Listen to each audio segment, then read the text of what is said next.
E nesta manhã eu quero falar sobre plantio e cultivo de igreja, olhando para esta estadia de Paulo entre os Efésios, lugar onde ele ficou por mais tempo. Plantio e cultivo de igreja, e assim, eu fico impressionado, gente, na forma como Deus conduz todas as coisas.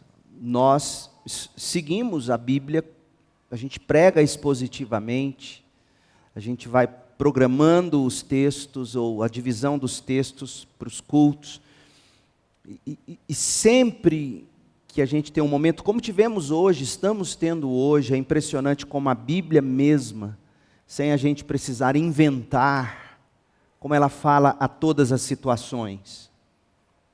Nós estamos em campanha de missões, nós vamos falar disso. A viagem que eu farei ao Pará para esse treinamento de professores, missionários e alunos, com potencial de ir para os povos ribeirinhos, fala de missões.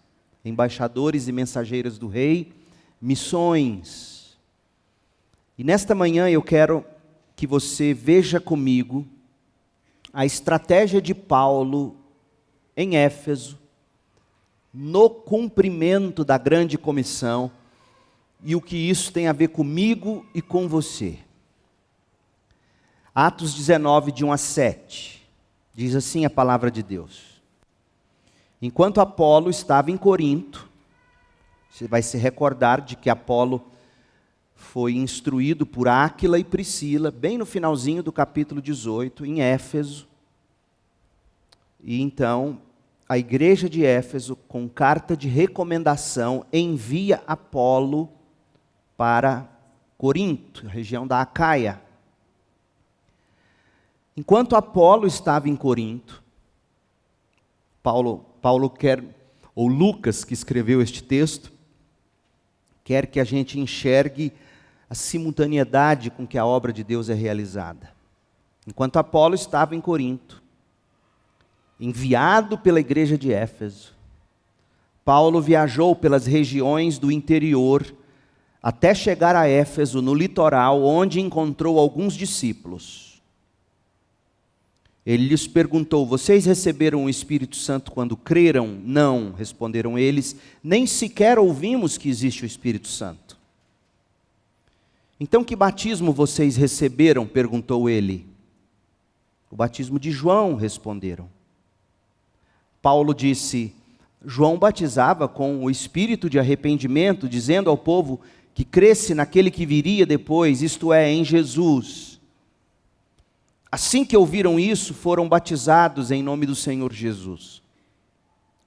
Paulo lhes impôs as mãos e o Espírito Santo veio sobre eles, e falaram em línguas e profetizaram, eram ao todo uns 12 homens. Termina aqui a leitura da palavra de Deus. A eclesiologia é o ramo da teologia sistemática que estuda a doutrina da igreja. Estuda a eclesiologia, estuda a origem da igreja, as características da igreja, as marcas da igreja, a função da igreja, a organização da igreja, a forma de governo da igreja, a disciplina da igreja, a confessionalidade da igreja, os relacionamentos da igreja com outras igrejas, contextualização cultural, disciplina, relacionamento com o mundo, papel social, ou seja, eclesiologia se dedica a estudar sobre igreja. Analogicamente, assim como a genética se dedica, dentre tantas outras coisas,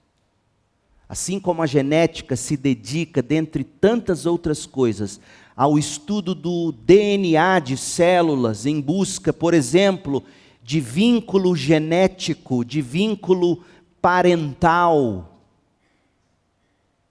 A eclesiologia se dedica também, dentre outros, ao estudo do DNA de igrejas, em busca de vínculo parental entre determinada igreja local e a igreja do Novo Testamento. Assim como o estudo do DNA pode revelar o vínculo parental entre determinada criança e o pai ou a mãe, a eclesiologia é quem estuda para dizer se determinado grupo que se chama igreja é de fato ou guarda vínculo parental com a igreja do Novo Testamento. Se não houver a mesma genética, ainda que pareça igreja, não se poderá estabelecer o vínculo genético, ou no nosso caso, o vínculo bíblico entre aquela que se chama de igreja e a igreja conforme o Novo Testamento revela. Ainda que pareça, mas se não houver a genética, não há o vínculo. Portanto, por mais que se chame de igreja, não é igreja. Não é igreja biblicamente falando. Quando a gente pega o DNA da igreja, isola esse DNA, e se caminha, digamos, para fazer o mapeamento genético da igreja, a gente chega à seguinte definição, conforme está na nossa confissão de fé, na nossa declaração, no artigo 13, que diz de uma igreja evangélica. Olha como diz a nossa declaração, a gente já leu esse artigo, o artigo de número 13. Olha o que é uma igreja para nós batistas. Cremos que uma igreja visível de Cristo, ou seja, igreja visível é a igreja local, porque você identifica onde ela está e quem são os membros, é visível. Diferentemente da igreja invisível, que igreja é essa? É a igreja de todos os crentes de todas as eras. Aqui está diante do trono do Cordeiro em Apocalipse. Então, uma igreja visível de Cristo, uma igreja local de Cristo, é uma congregação de crentes batizados, associados pelo pacto na fé e comunhão do Evangelho, observando as ordenanças de Cristo, governados por suas leis e exercitando os dons, direitos e privilégios investidos neles pela palavra. Portanto, gente, nesta síntese genética, o que se vê na essência, o que se vê na gene da igreja local em tela, para que ela possa realmente dizer que é uma igreja bíblica, para que ela possa traçar sua ancestralidade até a igreja primitiva, é preciso que haja os seguintes: a reunião da igreja, a congregação reunida. Foi Jesus quem deu o nome de igreja, por isso que eu não gosto, eu sinto mal quando eu vejo pessoas chamando igreja de comunidade. Igreja é comunidade, mas é muito mais que comunidade. Vamos dar o nome que o próprio Jesus deu, igreja, que significa, no grego, eclesia, que significa assembleia, chamada, convocada para se reunir. Então, a reunião da igreja, uma congregação que se reúne e não deixa de congregar como é costume de alguns, é a primeira marca de uma igreja, ela se reúne. Ela não é o local, mas ela precisa do local para se reunir. Primeira coisa então, no DNA de uma igreja, ela se reúne fisicamente. Segundo, as pessoas reunidas, sobretudo aquelas que se dizem parte ou membro da igreja, são crentes. Os membros são crentes. Portanto, foram convertidos pela pregação do Evangelho. E eles se associam pelo pacto na fé e comunhão do Evangelho. E eles são governados pelas leis do Evangelho. E convivem com base na palavra do Evangelho de Deus. Reunidos sob a pregação do Evangelho que produz conversão. E terceiro, os membros da igreja foram batizados sob profissão pública de fé e, portanto, participam da ceia memorial de Jesus Cristo. Os membros observam as ordenanças bíblicas, batismo e ceia. Por isso que nós batistas não servimos ceia em células, em pequenos grupos. Nós não batizamos em células, em pequenos grupos.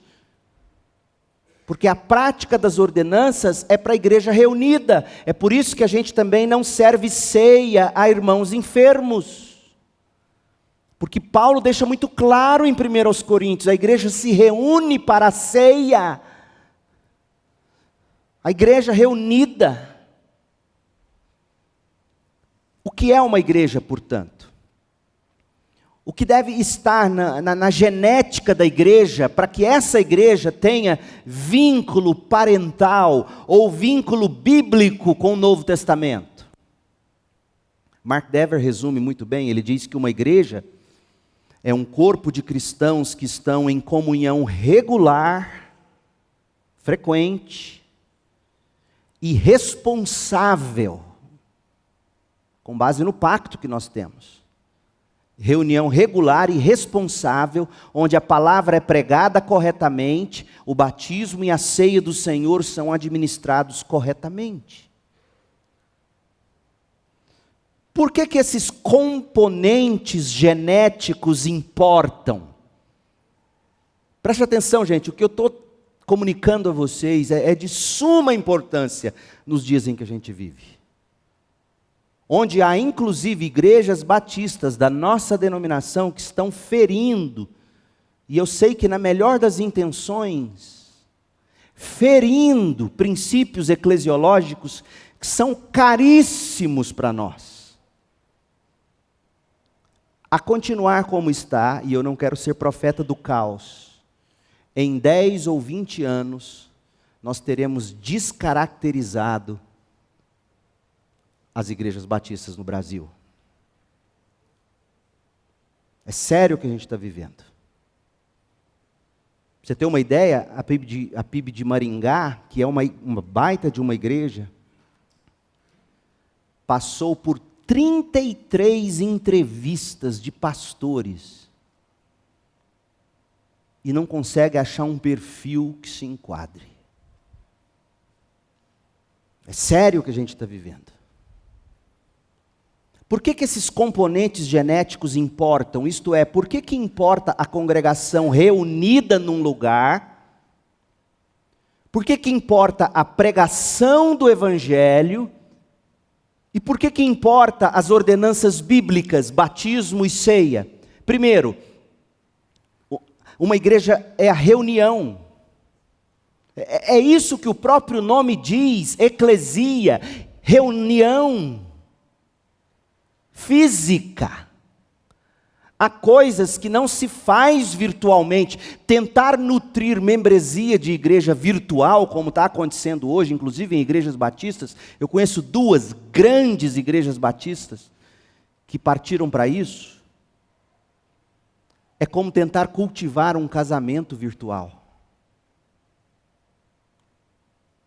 O ajuntamento do povo salvo por Jesus na igreja, como igreja, é o que se espera. 1 Coríntios 11, 18. Vocês se reúnem como igreja, na igreja. A igreja é a reunião dos crentes, em assembleia solene, alegre, diante de Deus. É a congregação dos filhos, Hebreus 12, 23. Essa reunião local, eclesia, que foi o nome que Jesus deu, eclesia, ela espelha, nós aqui reunidos fisicamente, espelhamos numa realidade minúscula em comparação à grande multidão dos salvos, Nós espelhamos, a CIB agora reunida, espelha a realidade de Apocalipse 7. Veja Apocalipse 7, 9. Apocalipse 7, verso 9. Depois disso, vi uma imensa multidão, grande demais para ser contada. Vi a multidão, vi ali fisicamente, eu vi. De todas as nações, tribos, povos e línguas, em pé, diante do trono e diante do Cordeiro. Em pé, diante do trono, diante do Cordeiro, fisicamente. Usavam vestes brancas, seguravam ramos de palmeiras, e gritavam com grande estrondo: a salvação vem de nosso Deus, que está sentado no trono, e vem também do Cordeiro. Essa é a realidade da igreja invisível, diante do trono do Cordeiro, adorando o Cordeiro, honrando o Cordeiro. Ora, gente, para que se possa espelhar na terra essa realidade celestial e eterna, uma igreja terá que necessariamente se ajuntar em um local. De novo, eu sei que a igreja não é o local, mas a igreja precisa de um local para se reunir em assembleia, para se reunir fisicamente. Você se lembra da última ceia que Jesus tomou com os discípulos em Marcos 14, de 12 a 16?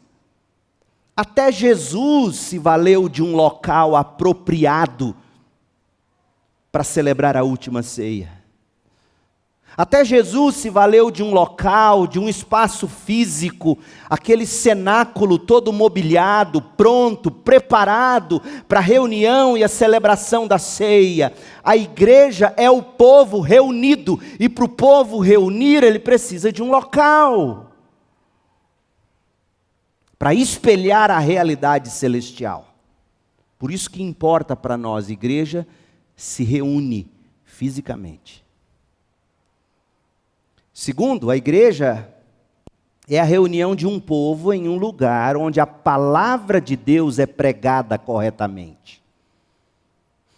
E por que importa a palavra de Deus ser pregada corretamente? Porque nós somos salvos pela pregação da palavra. Deus cria o seu povo por meio da palavra santa. Romanos 10, 17. Portanto, a fé vem por ouvir, isto é, por ouvir as boas novas, a palavra, o evangelho a respeito de Cristo. A palavra pregada corretamente. Ela é essencial para uma igreja local, porque Paulo vai dizer em 1 Coríntios 15, verso 2, que são essas boas novas pregadas que os salvam, se vocês continuarem a crer na mensagem do jeitinho que eu anunciei. E se não for do jeitinho que eu anunciei, será inútil a fé de vocês, diz Paulo. Portanto, por mais que haja pregação, por mais que se use o nome do Cristo, se não for igualzinho que os apóstolos ensinaram, não é pregação bíblica. E se não for pregação bíblica, será inútil a fé. Por isso que importa para nós a reunião física, local, para espelhar a realidade celestial. Segundo, importa para nós a pregação do evangelho, para que haja conversão e edificação. E terceiro, uma igreja é um lugar onde as ordenanças, batismo e ceia são corretamente praticadas. E por que isso importa? Porque são as ordenanças que distinguem uma igreja. As ordenanças não salvam, mas as ordenanças são sinais do evangelho. Ordenanças são aquilo que nós usamos para confirmar uns aos outros como pertencentes ao evangelho. As ordenanças são a forma como a comunhão da igreja exerce a sua responsabilidade uns com os outros. Por exemplo, o batismo assinala quem entrou. Membros salvos. Por isso que os batistas não têm a prática de ter como membro os filhos dos salvos, até que os filhos dos salvos se convertam. Isso ficará muito claro agora em Atos 19, que a gente vai ver daqui a pouco. Então o batismo assinala quem entrou. E a ceia assinala quem são os que fazem parte. Regularmente a gente se reúne ao redor da mesa e os que participam do pão e do cálice estão sendo afirmados pela própria igreja reunida, nós somos de Jesus, aleluia. Se você acha que não, pense de novo.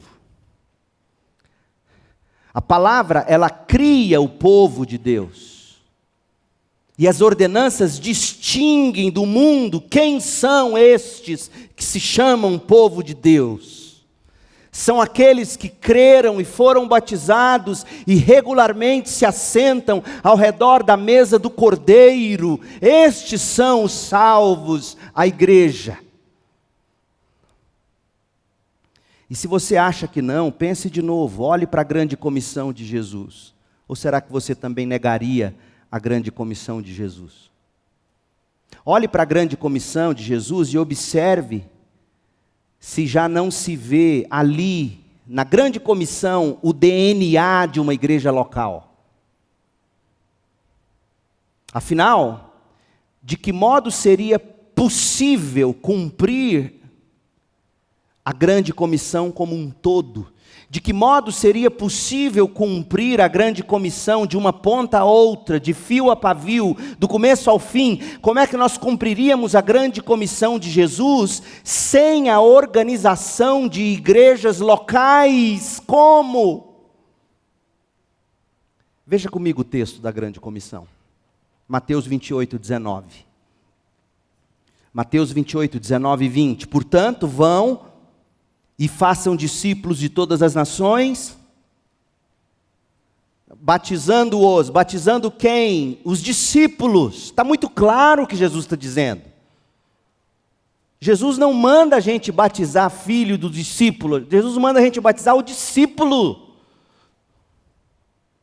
Vão, façam discípulos de todas as nações, batizando os discípulos em nome do Pai, do Filho e do Espírito Santo. Ensinem esses novos discípulos, os que foram batizados. Meu Deus, não dá para ser mais claro do que isso.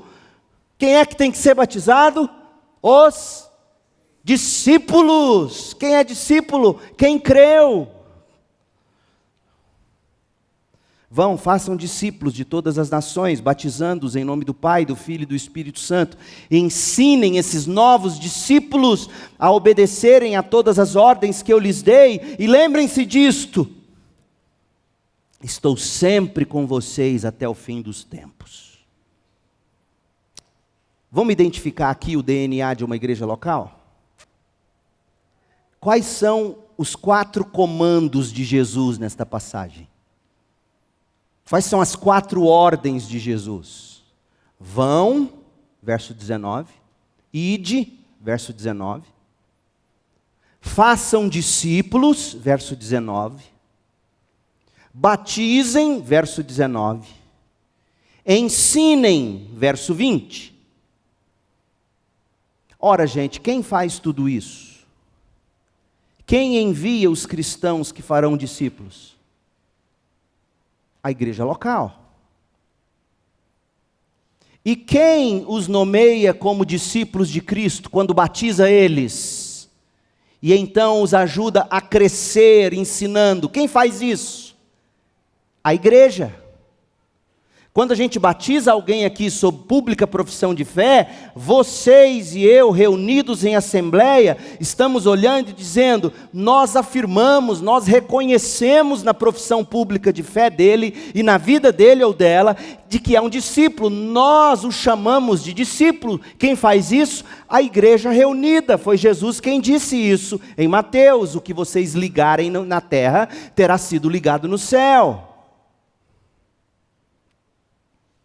Portanto, a igreja local é o meio normal que Deus deu para o cumprimento da grande comissão.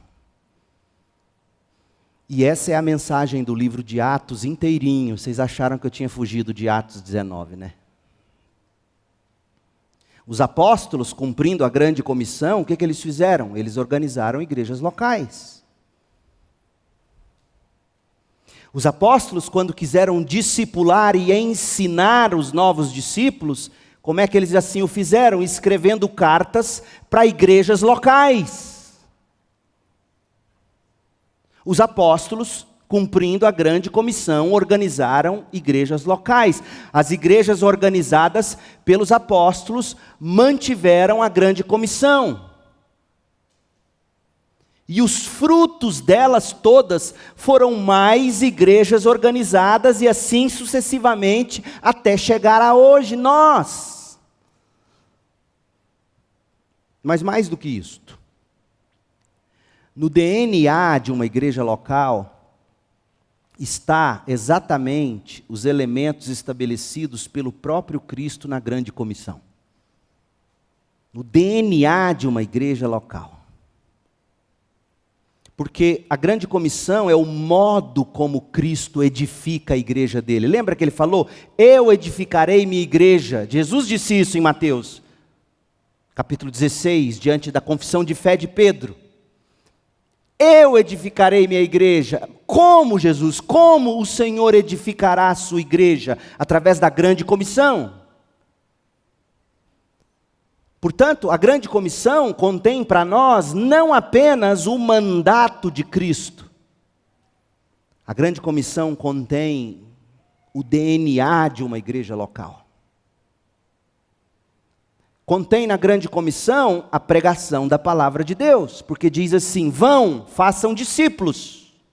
Como é que você faz discípulos se não houver pregação do evangelho? A observância das ordenanças de Jesus está na grande comissão. O batismo. Batizem em nome do Pai, do Filho e do Espírito Santo. E foi Jesus mesmo que também deu uma outra ordenança. Façam isto em memória de mim, todas as vezes que comerem do pão e beberem do cálice, todas as vezes que se reunirem para celebrarem a minha morte e ressurreição, em memória de mim, façam isto, a ceia. Você tem na grande comissão o batismo, e Jesus já tinha dado a instrução de se celebrar a ceia. E você tem também na grande comissão a reunião regular da igreja. Como? Para ouvir a pregação e o ensino de todas as coisas que se deve guardar. Todas as coisas que Jesus ordenou e que nós devemos guardar. Isso pressupõe reunião regular para ouvir a pregação, praticar as ordenanças. E quem é batizado e participa da ceia está dizendo: eu sou dos que fazem parte. Quem não vive pelo evangelho de Cristo, Jesus ensina em Mateus 18, de 17 a 18, que eles deverão ser desligados. Por isso, segundo a Igreja Batista em Goiânia, a gente peca contra Cristo quando a gente não age como congregação para disciplinar aqueles que não estão segundo o nosso pacto. Porque é Jesus quem vai dizer. Olha o que ele diz em Mateus 18, 17. Então, se ele não aceitar nem mesmo a decisão da igreja, da eclesia, da assembleia reunida, trate-o como gentil, como cobrador de impostos, trate-o como um descrente. E no dia em que a igreja de Corinto não fez isso, Paulo deu uma bronca na igreja em 1 Coríntios 5. Jesus diz aqui em Mateus 18, 18, eu lhes digo a verdade, o que vocês ligarem na terra terá sido ligado no céu, e o que vocês desligarem na terra terá sido desligado no céu. Jesus está falando de membresia. Portanto, gente, no DNA de uma igreja bíblica está as marcas da grande comissão. Reunião regular, fisicamente, presencialmente, para se pregar o evangelho, para se ouvir o evangelho, para se ensinar o evangelho, para se aprender o evangelho, e de igual modo para se praticar as ordenanças do Senhor, batismo e ceia. Essa é uma igreja bíblica com o DNA da grande comissão de Jesus. É por isso, e eu louvo a Deus por isso, que já no cabeçalho e no primeiro parágrafo do nosso pacto, como lemos hoje, a gente já enxerga o DNA da grande comissão ali, meu Deus. Reunião regular, para aprender quais são todas as coisas que o Senhor nos ordenou a guardar. Prática do batismo, prática da ceia. É por isso que há uma escola bíblica dominical, uma classe dirigida pelo pastor Jailton, onde nós estamos, através dele, ensinando como evangelizar segundo o Evangelho de Cristo, para que a gente colha vidas e assim as batize. Agora vamos para Éfeso. Esclarecido tudo isso, quando Paulo chega a Éfeso, ele estava cumprindo a grande comissão de Cristo. Ele estava indo por todo o mundo. Ele já estava literalmente chegando aos confins da terra de seus dias. E como resultado de ele estar cumprindo a grande comissão, com o auxílio de Áquila e de Priscila, porque você vai se lembrar no final do capítulo 18 de Atos, Paulo deixou Áquila e Priscila em Éfeso e foi fazer outras coisas, já falamos tanto sobre isso. Auxiliado por Áquila e Priscila, Paulo plantou e cultivou uma igreja com DNA bíblico, com o DNA da grande comissão de Jesus. Quando a gente fala de grande comissão, o que quase unicamente se destaca é a evangelização e missões. A gente enfatiza o que nós, como cristãos, fazemos individualmente. E realmente, a grande comissão não poderá ser cumprida sem que os indivíduos vão. Compartilhem o Evangelho, ensinem o Evangelho a outros. Batize os discípulos, ensine os discípulos, tanto os de perto como os de longe. Agora pensa um pouco. Essa imagem de nós enviando alguém é tudo o que está envolvido na grande comissão? Será que a grande comissão se resume à fotografia de um missionário no aeroporto, com uma passagem de avião na mão e folheto evangelístico na outra? Por mais que isso seja fundamental para missões, enviarmos missionários e sustentarmos missionários com oração, com dinheiro. Será que a grande comissão é só isso? Será que as palavras de Jesus na grande comissão não implicam algo mais do que ir? Será que a vida regular da segunda igreja batista em Goiânia não diz respeito à grande comissão? E o fato é que diz respeito. E isso nos traz a jornada através do livro de Atos dos Apóstolos. Mais uma vez, a prática de Paulo nas suas viagens missionárias. O cumprimento da grande comissão através do plantio e do cultivo de igrejas locais. Mark Dever escreveu assim, abre aspas, as igrejas cumprem a grande comissão por meio do plantio de mais igrejas. Assim, a grande comissão envolve você, o cristão individual. Mas a grande comissão também envolve você através de sua igreja local.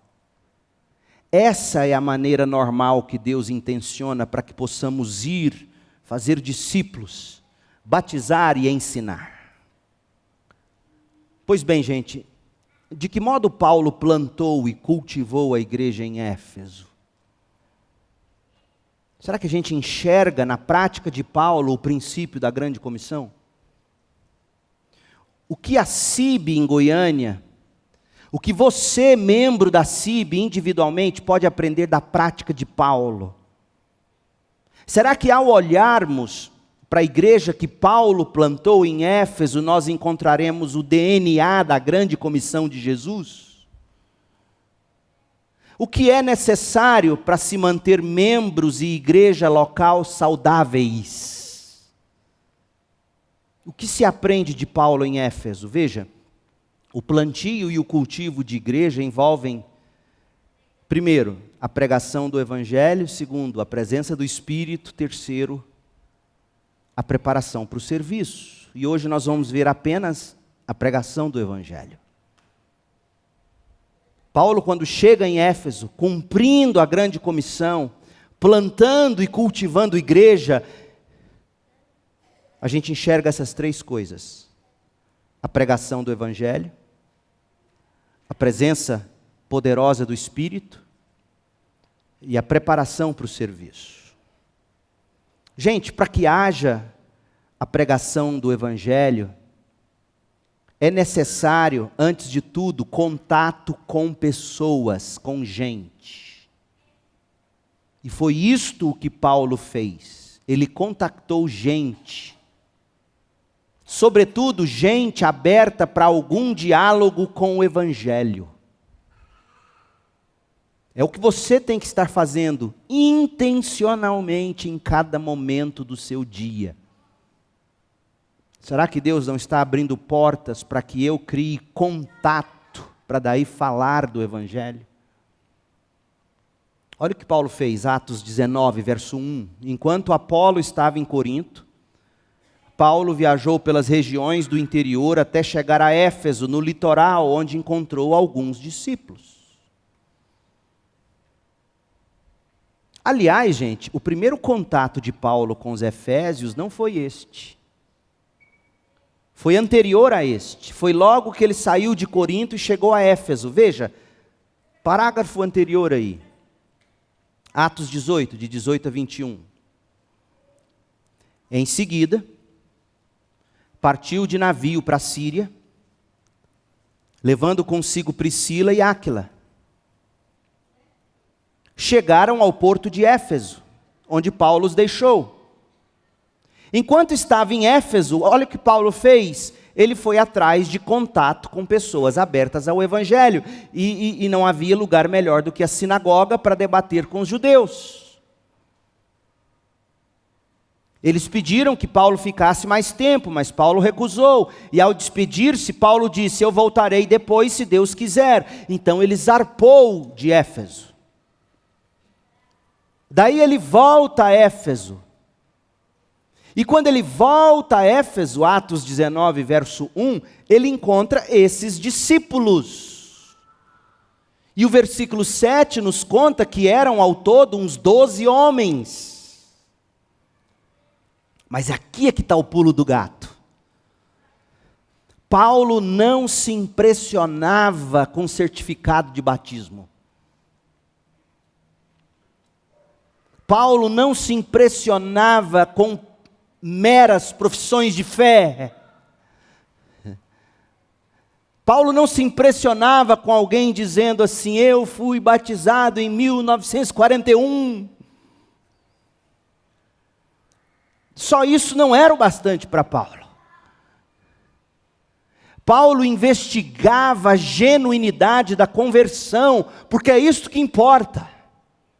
E pode ser que nesta manhã você nem se lembre quando foi sua conversão. Deixa eu te contar algo que talvez será libertador para você. Não importa. O que importa é se hoje, aqui e agora, você crê que a parte de Cristo você está condenado. E que essa sua confissão de fé em Cristo, como a sua justiça, seu Salvador, o seu mediador, e essa confissão de fé pode ser verificada em frutos de justiça, vida transformada. É isso que importa para Paulo. É isso que importa para o crente. É impressionante porque Paulo chega e ouve esses 12 homens, e a julgar pelas perguntas que Paulo vai fazer, eu tenho certeza, Paulo deve ter visto alguma coisa neles que falou: tem certificado de batismo? Fala igual crente? Mas não sei se é crente não. Olha o verso 2. Paulo lhes perguntou: vocês receberam o Espírito Santo quando creram? Não, responderam eles. Nem sequer ouvimos que existe o Espírito Santo. Ou alguns vão dizer, nem sequer ouvimos dizer que o Espírito Santo desceu em Pentecostes. Tem algo errado? Como é que vocês se dizem cristãos e não têm o Espírito Santo? Então, que batismo vocês receberam? Perguntou Paulo. O batismo de João, responderam. Gente, você não pode deixar de perceber o seguinte: Paulo não se impressionava apenas com profissões de fé. Esses homens se chamavam de discípulos. Para Paulo, fruto. Para Paulo, o fruto do Espírito é o grande sinal de verdadeira conversão. Não importa se você faz milagre, não importa se você fala em línguas, não importa isso, até porque a gente ouviu Jesus dizer no Sermão do Monte, que alguns chegarão diante do Pai e vão dizer, mas nós expulsamos demônios em seu nome. Nós fizemos milagres em seu nome. E Jesus vai dizer, seus dons carismáticos não comprovam sua conversão. O que comprova a conversão de alguém é o fruto do Espírito. Paulo não se impressionava com gente que se dizia crente, sem fruto do Espírito. Imagina Paulo vindo pregar no aniversário de 80 anos da CIB, e aí ele fala, eu não vou pregar nada novo, abram num texto que eu escrevi, 2 Coríntios 13, versículo 5. Paulo pregando aqui na nossa conferência ano que vem. E Paulo viraria para nós e, vamos ler o texto? 2 Coríntios 13, 5, não é brinquedo não, está escrito aí, olha aí.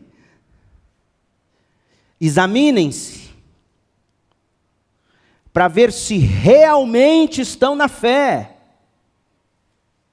Provem a si mesmos, ou não reconhecem que Jesus Cristo está em vocês. Como é que vocês podem dizer que Jesus está em vocês e vocês não aceitam a mensagem de Jesus que eu prego?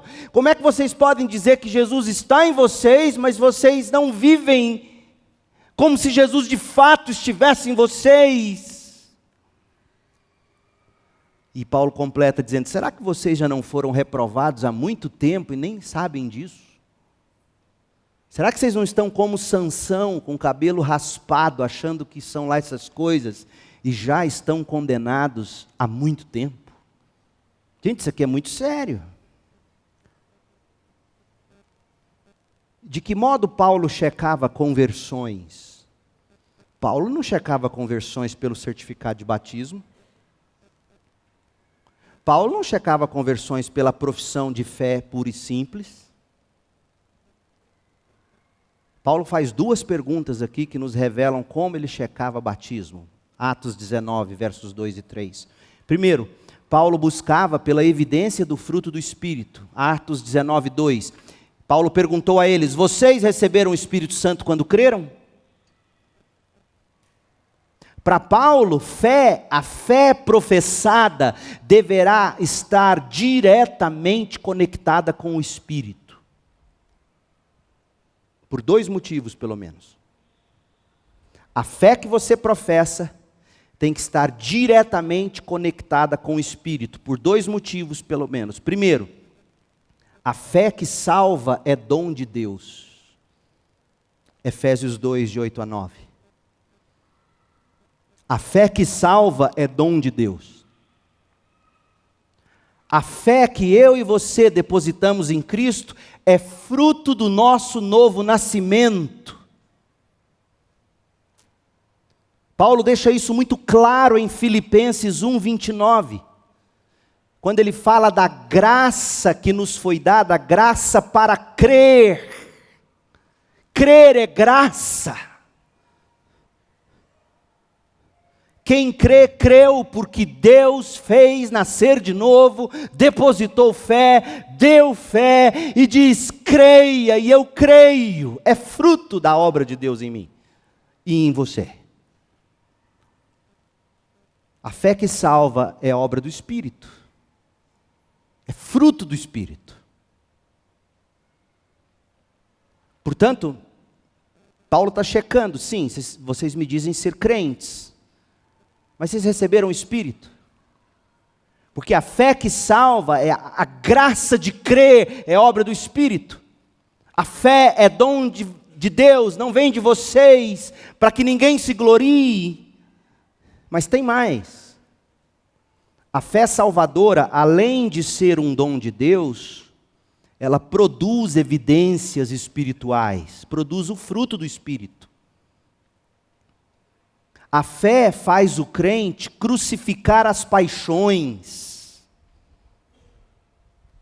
O Espírito de Deus na vida do crente faz ele crucificar as paixões, crucificar os desejos da natureza humana. Faz o crente seguir a direção do Espírito em todas as áreas da vida, e impede o crente de ser orgulhoso, provocativo, invejoso, carnal ou escravo da natureza humana. Leia Gálatas 2, de 19 a 26 e veja como deve ser a vida de quem diz crer. Tem que mostrar o Espírito. Por isso que Paulo pergunta, escuta, vocês receberam o Espírito quando creram? Pode ser que Paulo não tivesse notado a fé salvadora ou o fruto do Espírito nesses discípulos de Éfeso, por mais que eles professassem fé. Pode ser apenas que Paulo quisesse garantir que fosse fé genuína e salvadora. Em todo caso, Paulo nos demonstra que conversão é obra do Espírito, Espírito que dá fé ao crente, Espírito que produz frutos espirituais na vida do crente. É o Espírito quem nos convence do pecado, da justiça e do juízo. Nos convence da justiça no sentido de nos revelar que a nossa justiça é Cristo, isso é fé, é o Espírito. E esse Espírito que nos convence, que nos dá fé, ele nos dá o poder de nos tornarmos filhos de Deus, a saber, os que creram no seu nome, poder para viver em novidade de vida. Crente, o apóstolo Paulo não te dá a liberdade de dizer que é crente e viver como você quiser. Não são suas regras, são as regras do Evangelho de Cristo. Mas em segundo lugar, checando a conversão desses discípulos de Éfeso, examinando a conversão deles, Paulo também investiga quando ou em nome de quem eles haviam sido batizados. Eles respondem no verso 2, não, nem sequer ouvimos que existe o Espírito Santo. Aí vem a pergunta do verso 3, então que batismo vocês receberam? Perguntou ele. O batismo de João, responderam. O que Paulo estava fazendo quando levantou essa pergunta? Isso é muito importante, gente. Aqui está uma das razões pelas quais batistas batizam crentes, que já receberam o Espírito. E nós apresentamos filhos dos crentes na esperança de que no tempo de Deus, Deus mesmo os atraia, os converta, os convença e assim, recebendo o Espírito, eles possam crer e professar a fé pelo batismo. Porque Paulo aqui parece estar conectando a fé e o batismo à obra e à pessoa do Espírito.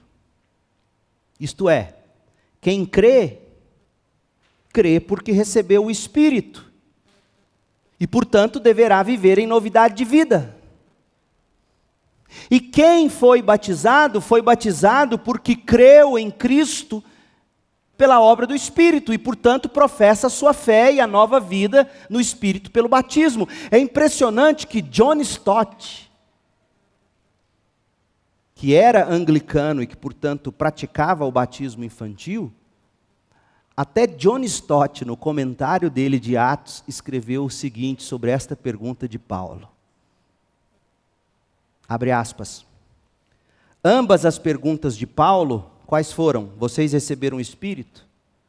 Segundo, que batismo vocês receberam? Aí Stott diz assim: ambas as perguntas de Paulo implicam que ter crido e sido batizado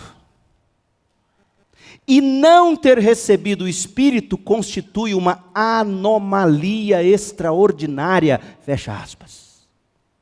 Em outras palavras, quem é batizado? Quem creu e recebeu o Espírito. Ou quem, no ato de nascer de novo, creu, e aí professa a fé. É por isso que nós, batistas, batizamos apenas crentes com evidência de conversão. Nós não batizamos infantes, nós não batizamos crianças, nós deixamos para o mais tarde possível nossos filhos pré-adolescentes, porque nós não queremos enganá-los dizendo: você foi batizado, glória a Deus, você é crente. Mas o menino, enquanto ainda é pré-adolescente, ele adora se vestir igual o pai, falar igual a mãe. Aí você pode observar, ele começa a ficar adolescente, você brinca com ele: ei, pai, para com isso, olha meus amigos olhando.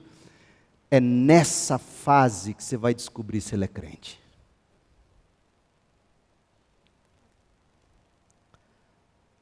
Pois bem, tendo detectado a ausência do Espírito, Paulo pregou o Evangelho. Olha o DNA da grande comissão. Esse grupo, que se chamava discípulo, não tinha recebido o Espírito,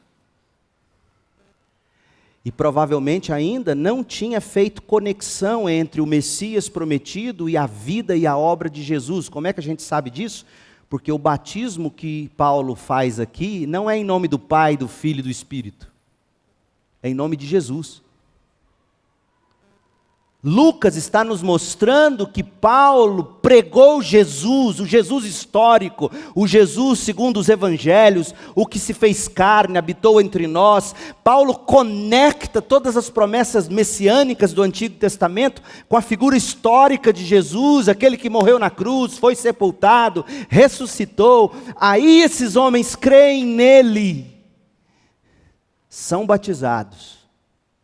Paulo impõe as mãos e o Espírito desce sobre ele. Uai, pastor, então o Espírito está vindo depois. Você está observando direitinho o texto. Mas a gente vai ter que voltar aqui e explicar por que foi assim neste momento histórico, dentro da teologia do livro de Atos. Olha o que Paulo faz, verso 4. Paulo disse: João batizava com o batismo de arrependimento, dizendo ao povo que cresce naquele que viria depois, isto é, em Jesus. Assim que ouviram isso, foram batizados em nome do Senhor Jesus. Gente, a mensagem de Paulo era, na essência, a vida e a obra de Cristo Jesus. Decidi nada saber entre vós, senão Jesus Cristo e este crucificado. A mensagem de Paulo era o Evangelho. Paulo pregava o Evangelho. Cristo morreu pelos pecados, Cristo foi sepultado, Cristo ressuscitou segundo as Escrituras. Era isso que Paulo pregava. E Paulo pregava o Evangelho conectando a promessa messiânica de João Batista com a pessoa histórica de Jesus, e foi por isso que Paulo batizou em nome de Jesus. Agora, importante, o que Paulo pregou estava em conexão com o que Pedro pregava. Atos 4, versículo 12, quando a gente lê Pedro dizendo assim: não há salvação em nenhum outro nome, não há nenhum outro nome debaixo do céu em toda a humanidade por meio do qual devamos ser salvos. Foi isso que Paulo pregou, e por isso esses discípulos, agora sim, apropriadamente, foram batizados em nome de Jesus. Então a gente tem aqui o DNA da grande comissão na igreja que Paulo plantou em Éfeso. Olha o DNA. Paulo prega o Evangelho centrado em Cristo. Paulo pratica a ordenança do batismo. E daqui nasce a reunião da igreja de Éfeso, para quem Paulo mais tarde vai escrever a carta aos Efésios. O DNA da grande comissão na plantação e no cultivo da igreja em Éfeso. A gente vai voltar na próxima mensagem, quando eu voltar a este texto, Deus permitindo, a gente vai falar da presença do Espírito, e aí eu quero falar da manifestação de línguas e profecias, orem por mim. E a gente vai falar da preparação para o serviço. Eu quero concluir com 3 aplicações. Primeiro, igreja local. A vida do cristão é para ser vivida na igreja local. É por isso que está implícito na grande comissão de Jesus. Ouvir a pregação do Evangelho, crer em Cristo, ser batizado, participar da ceia, ser ensinado a guardar todas as coisas que o Senhor nos ordenou. Isso só é possível de ser vivido no plano de Deus, no contexto de uma igreja local. Você precisa de igreja local. Você não tem como viver em igreja virtual, digital. Essas coisas somente são possíveis se praticados no contexto da igreja. É tão verdade que quando Paulo chegou a Éfeso, ele plantou uma igreja com presbíteros, uma igreja com membresia. Deixa eu te mostrar isso. Abre em Atos 20. Esses 12 homens, Paulo reúne lá em Mileto, para despedir deles. Olha o que Paulo vai falar sobre a igreja que nasceu em Éfeso. Igreja que Paulo, Apolo e Priscila plantaram em Éfeso. Olha o que se espera da igreja, olha o que se tem, o que há de existir numa igreja, e para que você precisa de uma igreja? Por quê? Para que, pastor, eu preciso de igreja? Atos 20, 25. Paulo diz, agora eu sei que nenhum de vocês, falando para os presbíteros de Éfeso, ele está despedindo dos presbíteros. Agora eu sei que nenhum de vocês, a quem anunciei o reino, me verá outra vez. Por isso, declaro hoje, que se alguém se perder, não será por minha culpa, pois não deixei de anunciar tudo o que Deus quer que vocês saibam. Portanto, presbíteros, cuidem de si mesmos, é plural, presbíteros na igreja, plural, e do rebanho sobre o qual o Espírito Santo os colocou como bispos, supervisores, a fim de pastorearem sua igreja local. Paulo não criou discípulos do caminho que viveram soltos em Éfeso. Paulo estabeleceu pastores, presbíteros, bispos, as mesmas pessoas, mais de um, para cuidar daquele povo que precisava ser pastoreado no contexto da igreja, que foi comprada com seu próprio sangue.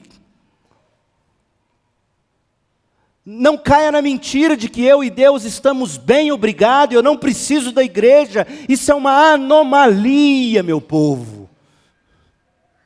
Sei que depois de minha partida surgirão no meio de vocês falsos mestres, lobos ferozes que não pouparão o rebanho local, o rebanho.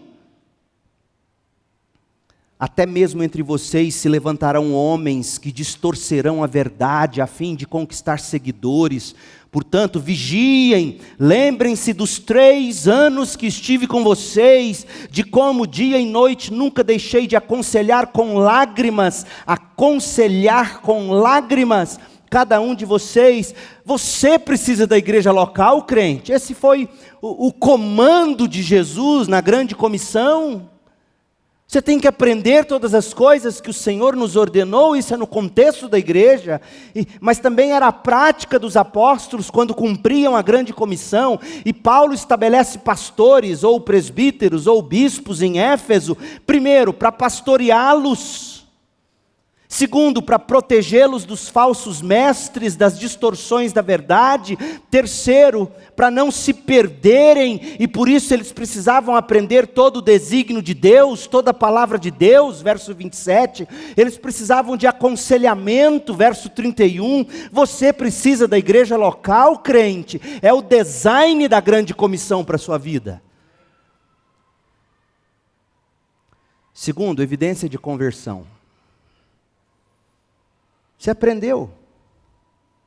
Paulo fazia questão de se certificar que a sua profissão de fé era genuína. E ele fazia de dois modos.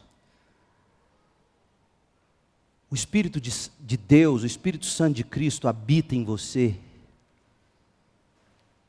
Guarda seu certificado de batismo.